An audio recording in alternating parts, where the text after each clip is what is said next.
दोस्तों, आज की कहानी पत्नी को किसी के सामने रुसवा ना करे, जो कि हमारे समाज में व्याप्त एक प्रथा को दर्शाती है। इस कहानी को अंत तक जरूर पढ़ें। ऐसी ही पारिवारिक कहानियां देखने के लिए आप चैनल को भी सब्सक्राइब कर लें। अरे यार, क्या करती हो तुम? कुछ करना आता भी है तुम्हें? कैसा खाना बनाया तुमने? कहकर रोहन ने खाने की थाली दूर सरका दी थी। थाली से खाना नीचे गिर गया। मीना के हर काम में मीन मेक निकालना रोहन की आदत थी। जब तक नुक्स नहीं निकाल लेता, ऐसा लगता खाना हजम ही नहीं होता। वह बेचारी चुपचाप सुनकर फिर दूसरी चीज बनाती। उसको भी वह मुंह बनाकर खाता और मीना को कहता कि इससे अच्छा खाना तो वह बना लेता है। जानती हो, जब हॉस्टल में रहता था, मेरे हाथों का बना हुआ खाना मेरे दोस्त चटकारे लेकर खाते थे। मीना उसके कपड़े प्रेस करती तो वह कहता कि क्या तुमको तुम्हारे घर में काम करना नहीं सिखाया? कुछ करना भी आता है तुमको ढंग से? बहुत ज़्यादा लाड़ प्यार से पालने का नतीजा यही होता है। छोड़ो, तुमसे नहीं होगा ये काम भी। मीना मन ही मन दुखी हो जाती। रोहन हर काम में खुद की बड़ाई करता था। अगर घर में कोई आता तो वह इतनी डींगे हाँकता कि सामने वाला बोर हो जाता। ऐसे ही एक बार रोहन का एक दोस्त कवि, जो दुबई रहता था, वह आया था। रोहन और वह दोनों बचपन के दोस्त थे। रोहन ने उसको होटल में रुकने नहीं दिया और घर पर ही ले आया। वह शादी में नहीं आ पाया था।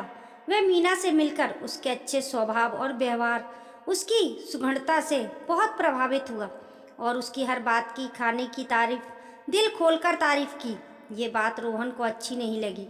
उसने कवि से कहा, तुझको याद है कवि, जब हम हॉस्टल में रहते थे, मैं ही सबसे ज़्यादा काम करता था, व्यवस्थित रहता था, और मेरे हाथों का खाना तुम कैसे चटकारे लेकर खाते थे। देखना, कल मैं तुमको अपने हाथों से बना आलू प्याज का पराठा बनाकर खिलाऊंगा। तुम भी क्या याद करोगे? दूसरे दिन रोहन ने सुबह से ही किचन पर अपना कब्जा जमा लिया और मीना से बस ऊपरी काम करने को कहा। मीना उसको समझाती रही, पर वह कहाँ मानने वाला था। मीना बाई के साथ घर की साफ सफाई करवाने लगी। इधर रोहन ने आलू को धोकर कुकर में रख दिया और आटा लगाने लगा, परंतु आटे में बहुत अधिक पानी डाल दिया तो वह रबड़ी जैसा हो गया और उसको सुधारने लगा, पर वह इतना गीला हो गया था कि आटा मिला मिलाकर भी वह ठीक नहीं हो पाया और इसी बीच उसकी कुछ जलने की बदबू आने लगी। देखा तो कुकर में सीटी नहीं आई थी, क्योंकि कुकर सही तरीके से लगा ही नहीं था। उसने जल्दी से गैस बंद की और कुकर खोलने लगा। तुरंत कुकर खोलने के चक्कर में उसका हाथ गर्म कुकर पर लग गया और उसके मुंह से चीख निकल गई।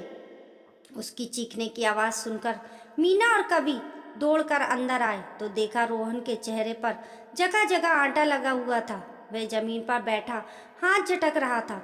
मीना ने उसका हाथ देखा, वह बहुत जल चुका था। उसने जल्दी से बर्फ निकाली और उसका हाथ पकड़कर उस पर बर्फ लगाने लगी। कवि उसको उठाकर हॉल में लेकर आया और मीना से बर्नौल लाने को कहा और खुद बर्फ लगाने लगा।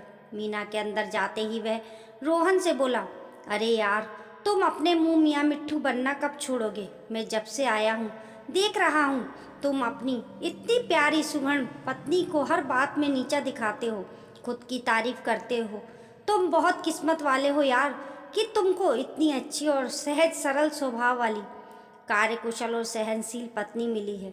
अगर उसकी जगह कोई और होती तो कब का तुमको छोड़कर चली जाती, लेकिन इतने दिनों में मैंने देखा वो तुम्हें पलटकर जवाब नहीं देती। कई बार मैंने उसकी आंखों में आंसू देखा।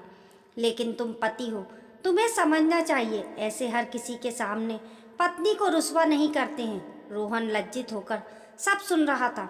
आज उसको समझ आ गया था कि सच में वह कितना लज्जित करता था मीना को, पर वह सब कुछ सहती रहती थी, कभी शिकायत नहीं करती थी और ना ही कभी पलटकर जवाब देती है। हमेशा मुस्कुराती रहती है। तभी मीना बर्नल लेकर आई और उसके हाथों में लगाने लगी। उसकी आंखों से आंसू बह रहे थे। रोहन अपने एक हाथ से उसके आंसू पोंछने लगा और बोला, मीना, मुझको माफ़ कर दो।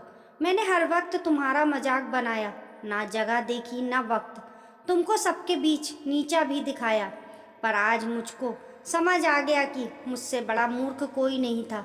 मैं अपने मुंह मियाँ मिट्टू बनकर खुद को साबित करने की कोशिश करता रहा, पर आज से तुम ही घर की पर रसोई की रानी हो। मैं अपने ऑफिस में ही ठीक हूँ, अपने काम में परफेक्ट, और तुम हो अपने काम में परफेक्ट। सुनकर मीना उसके गले लग गई और कभी बोला, चलो आज किचन बंद करो, आज हम बाहर ही नाश्ता करेंगे, फिल्म देखेंगे और बाहर ही लंच करेंगे, क्योंकि भाई कल मुझको वापस भी तो जाना है। आज की पार्टी मेरी तरफ से। सब मुस्कुरा दिए। पूरे घर में रोशनी ही रोशनी बिखर गई। पत्नी अपने पति का दाहिना हाथ होती है। अपनी पत्नी से कदम मिलाकर चले। पत्नी को कभी नीचा दिखाने की कोशिश ना करें। वो आपकी अर्धांगिनी है, आपकी परछाई है, तो उसको रुस्वा ना करें। खुद को सही साबित करने के लिए हमेशा उसकी इज्जत करें। दोस्तों, कहानी पसंद आने पर लाइक करें और हमारे YouTube परिवार का हिस्सा बनने के लिए चैनल को सब्सक्राइब करें। कमेंट बॉक्स में बताना ना भूलें आपको कहानी कैसी लगी। मिलते हैं फिर एक नई कहानी के साथ।